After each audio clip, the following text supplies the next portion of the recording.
is a cross-section of the airspace that extends from runway 33's center line, spanning from the runway to the east bank of the Potomac River. The figure shows the separation distance that would exist according to FAA charts, with a helicopter on Route 4 and an airplane descending on the glide slope to runway 33. As stated in my last press conference and confirmed by the FAA, helicopter routes established by the FAA have no lateral boundaries, and the Baltimore-Washington helicopter route chart includes no warning for helicopters to operate a defined distance from the shoreline. So this shaded region right here represents an approximation of the area in which helicopters could be flown. We know that the helicopter on the accident date was not in this area. It was to the west. But at the altitude here of just 200 feet, a helicopter operating over the eastern shoreline of the Potomac River would have just 75 feet vertical separation from an airplane approaching runway 33. 75 feet. That distance decreases if the helicopter is operated farther from the shoreline. And again, this helicopter, the Black Hawk, was operated farther to the west. We've determined that the existing separation distances between helicopter traffic operating on Route 4 and aircraft landing on runway 33 are insufficient and pose an intolerable risk to aviation safety by increasing the chances of a mid-air collision at DCA. Let me repeat that. They pose an intolerable risk to aviation safety. We're therefore recommending today that the FAA permanently prohibit operations on helicopter Route 4 between Haynes Point and the Wilson Bridge when runways 15 and 33 are being used for departures and arrivals at DCA. Now, we recognize that a total closure of helicopter 4 between Haynes Point and the Wilson Bridge during times when runway 15 and runway 33 are in use would restrict a vital aviation corridor used for law enforcement activity, Coast Guard patrols, and continuity of government operations. Additionally, mandating that controllers hold helicopters in place north or south of DCA while airplanes are operating on runway 15 and runway 33 has the potential to increase risk by adding to controller workload. So we are also recommending that the FAA designate an alternative helicopter route that can be used to facilitate travel between Haynes Point and Bridge when that segment of Route 4 is closed. From here, our team has a lot of work to do. We'll conduct a number of simulations, including in the Black Hawk simulator, CRJ simulator, ATC tower simulator, all using the accident inputs and conditions. We'll conduct a comprehensive visibility study for the CRJ flight, the Black Hawk flight, and tower visibility, all under night conditions.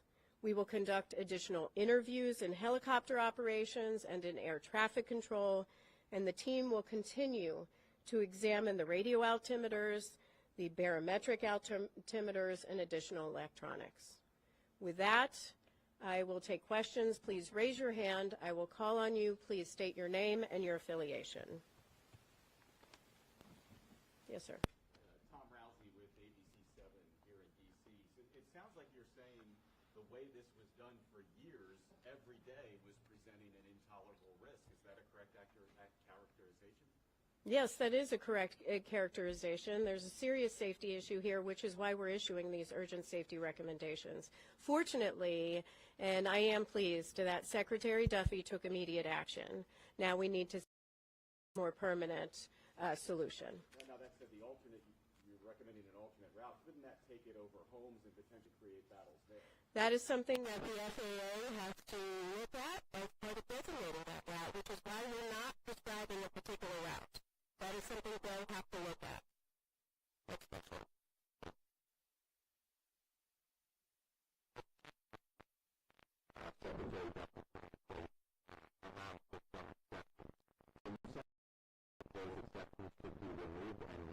Helicopters should be able to fly on that particular route? And for those who may not hear the question is about the current exceptions, say for presidential helicopter operations, some life-saving helicopter operations. We are not stating that. What we are leaving that to the FAA. They'll have to determine what is necessary. What we are saying is that there is a safety risk here, and they need to take immediate action. To follow up on you said over half of the helicopters in these close, near collisions, I guess you could call them, were above the 200-foot threshold. Do you have any explanation for why that might have been the case? Was it issues with altitude instruments? Were they just ignoring the restrictions? The question is about the half that we believe was over the altitude restriction for the helicopter. We'll look at that as part of our investigation. Thank you. Pete. Please characterize how close a margin of 75 feet is, and then how angry does it make you that it took a fatal crash, the first fatal crash in the United States in decades, for that to expose this issue that was clearly baked into the airspace here? Well, the question is, could I characterize how close 75 feet is and whether this makes me angry? First, 75 feet is very close. That is far too close of a proximity. We have stated it's a tolerable risk to aviation safety. And we have called on DOT, FAA to take action.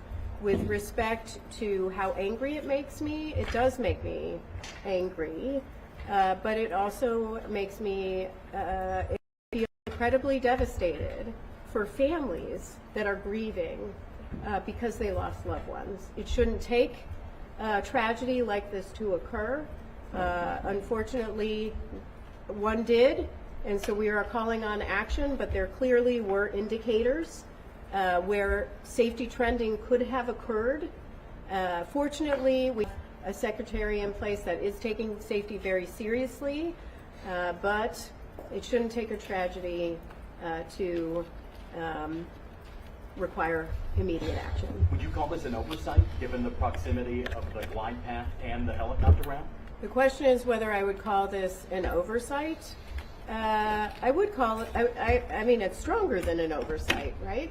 The data we have pulled is from a voluntary safety reporting system that FAA could have used any time. That data from October 2021 through December 2024. They could have used that information any time to determine that we have a trend here and a problem here and looked at that route. That didn't occur, which is why we're taking action today. But unfortunately, people lost lives and loved ones are grieving. Sir? Yeah, Chair Hamady, Adam Tuss, Channel 4 here in D.C. Have you looked at the frequency of flights at Reagan National Airport, the number of aircraft that are landing day after day, and possibly, could make some recommendations there? Is that something you guys could do? The question is on the number of flights that are landing and departing from DCA and whether we're taking a look at that. Certainly, everything is on the table right now as far as our investigation is concerned, and we will look at that. We're certainly going to look at separation distances between landing and departing aircraft as part of our investigation. That's something we would look at, but that's... Yes? BBC News, Nomia Iqbal. I wonder if you could tell us, could this have been prevented if there'd been more staffing? The question is, could this been prevented if there was more staffing? I assume you mean in air traffic control.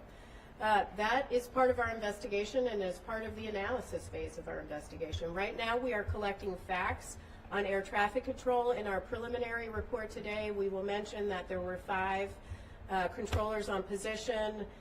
There were 9 there, not in the cab, but in the tower. Some in the break room, We do know that the helicopter and the local position were combined at 3:40 p.m., so we are taking a look at that. We do not have any evidence that anybody left. In fact, the controller came back into rotation around 4:27 p.m. We also know that the flight data position and the clearance delivery positions were also combined for the entire day, which is not abnormal. If I can just follow up, I mean, you're making these recommendations, but you've got the White House and DOGE potentially making cuts, particularly to air traffic controllers. So I wonder how worried, concerned you might be about that. The question is about, again, air traffic control staffing and any sort of cuts. I don't want to speak for the Secretary.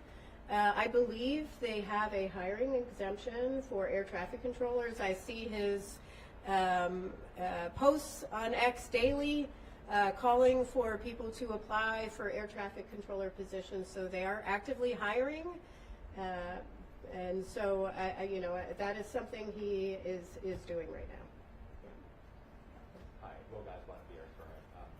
I'm curious, as a part of your investigation, if you'll be looking into other airspace in the United States where helicopters are linked with, regular traffic, where airports or other activities. I think that's why the aviation circle is the only airspace in the country where there might be a cloud there. Yeah, the question is whether we're looking at other airspace where there can be encounters between airplanes and helicopters. That may be part of our investigation. Certainly, we've collected the information. I am pleased that FAA has announced that they've already begun looking at other airports across the nation. I would encourage them to continue to do that work. Yes, David. Chair Hamady, two questions for you. One, did the board consider making recommendations to the military to have ADSB out on all helicopter flights in the area? Because we know that was not operating at the time. And secondly, is it a fair read of these recommendations that it will allow some helicopter traffic that has been previously prohibited, right? So helicopters that are currently not allowed in that area, if flights are only using runway 1, will be able to operate? The last question is about runway 1. Yes, our recommendations are focused on runway 15 and runway 33 and prohibiting that helicopter traffic when those are in operation. We did not address runway 1. That can continue. And your other question on ADSB. We still have a lot of work to do on ADSB. We know that the CRJ had ADSB out. It did not have ADSB in. We do have a lot of work to do with the Black Hawk, not just with this Black Hawk, but we are actually looking fleet-wide at the Black Hawk at ADSB. Number one, we have not been able to rule out that in this helicopter we're looking at whether it was installed correctly, whether it was programmed correctly, whether there was some sort of malfunction, or whether it was turned off. But we're not just leaving that to this helicopter. We're looking at it more broadly to really understand Army deals with ADSB. Yes. Leah Brett, Gray Television. In that 13-year span, we said there was at least one air traffic collision avoidance triggered each month. Can you give some context as to what that national average is like for other large airports or other airports near military operations? The question is on the TCAS alerts that we found at least one every month from 2011 through 2024, and could we characterize that more nationally at other airports? Right now we're focused on DCA. FAA is looking at other airports, and we are pleased with that and encouraging them to do that. We also may look at other airports as part of this investigation. 2 more questions? Yeah. We'll count that as one. Okay, thank you. So going back to the collision and evidence, it seems like there's a lot of red flags. Did anybody raise like a red alarm before, or is it just came up because of this incident? And then going back to the controllers and the combining, do you have any insight into how often that happens, especially at the tower? Well, with respect to, there's a question on the controllers and how often they combine. I will say the combined positions of flight data and clearance delivery as we understand it, is pretty normal. With respect to helicopter and local traffic, there are standards that FAA has in place on when they can combine them, and they have to seek certain permissions. But as far as data on how often, that is something we are looking at as part of our investigation. And I'm sorry, your second question was?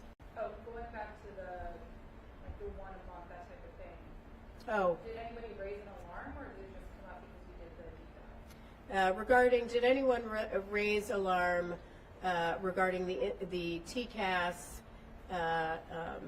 RAs that went off at least once a month? Here's how I'll answer it. The 15,214 occurrences that we identified as close proximity events with the help of FAA, close proximity events between helicopters and airplanes between October 2021 and December 2024. Some of those is information they obtain. A number of those are through voluntary safety reporting systems. So that means somebody did flag it and call it.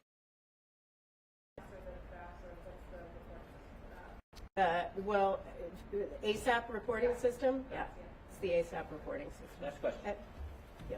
Max Marcella from DC News Now. You mentioned that there was a risk if these permanent changes were not put in place. What would your message be to the many people flying in or out of DCA today and in the near future?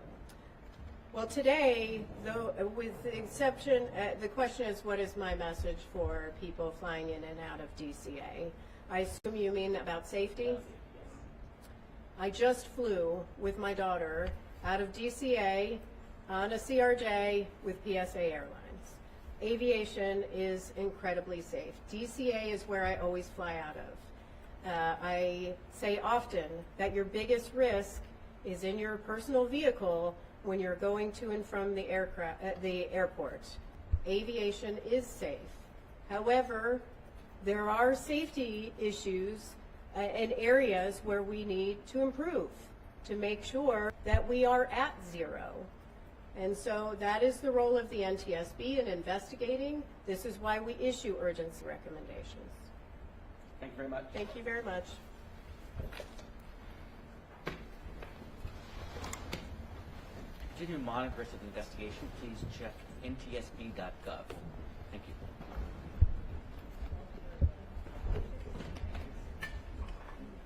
Hey, Eric, can we stay here for a bit? Yeah. Okay.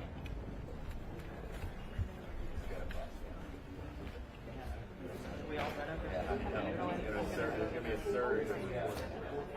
I have. Oh, table. Oh, thanks.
happening in that region. For us, it's been weedy. They are not a big piece, but we're happy to offer on the live programming of the channel if they want something. They're just wrapping up kind of, it's a month and a half long. We're all going to find out in 5 minutes. Yeah.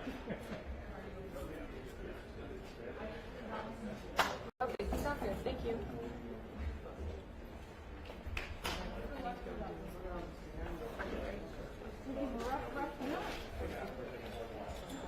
He's going to do it with the green.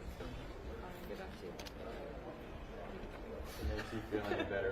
I'm a domestic outlet and I have no reports.